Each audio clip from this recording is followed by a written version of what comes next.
এটা বড় তো চোখে পড়েছে।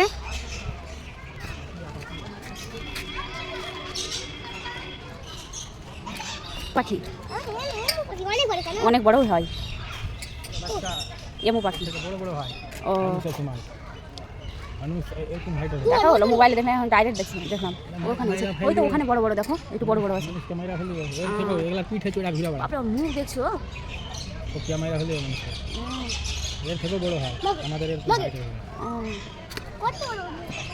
তেঁতুলের গাছ কত, যে দেখো তেঁতুল দেখো।